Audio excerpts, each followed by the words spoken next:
สวัสดีอาจารย์หนูมีชื่อว่านางรามหาดินศึกษาคือนักศึกษาพยาบาลปี1มื้อนี้น้องจะมาสาธิตการพันบาดแผลกับการพันบาดแผลจะมี3แบบแบบที่1แม่นพันม้วนแบบที่2แม่นพันเป็น18แบบที่3แม่นพันพับ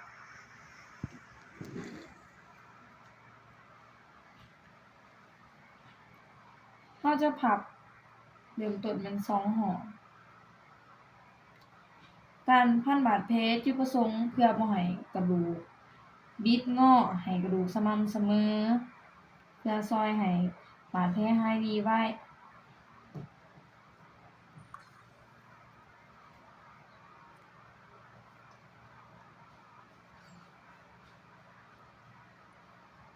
เวลาพันเราจะเบิ่งนำแล้วก็ถามคนเจ็บนำว่าแน่นแรงเกินไปบ่แล้วก็เบิ่งสีปลายนิ้วมือนำ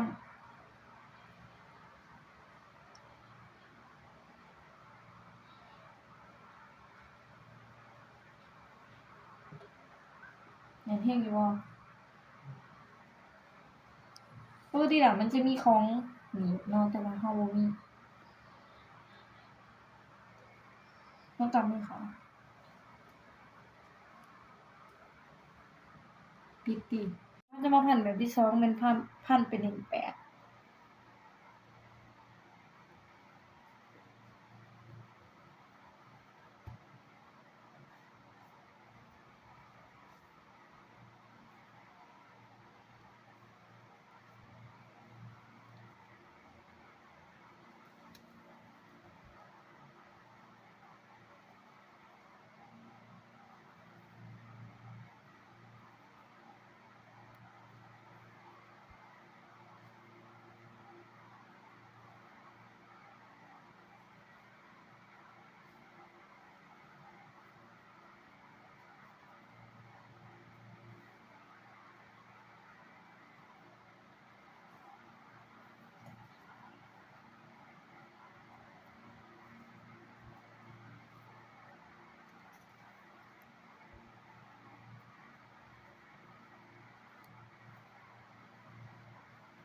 สวัสดีอาจารย์มื้อนี้เราจะมาพันบาดแผลเป็นพันแบบพับเป็นขั้นตอนที่3เราจะพัน2หอมแต่จุดเริ่มต้นขึ้นไปจะพัน2หอมก่อน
เราจะพันบอนสุดท้าย2หอมเช่นเดียวกันปกติแล้วมันจะมีของหนีบอยู่นี่แต่ในกรณีบ่มีเราก็จะพับเข้า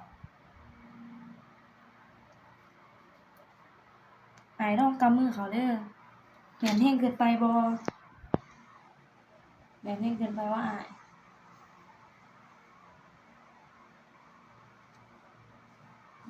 พอเข้าใจ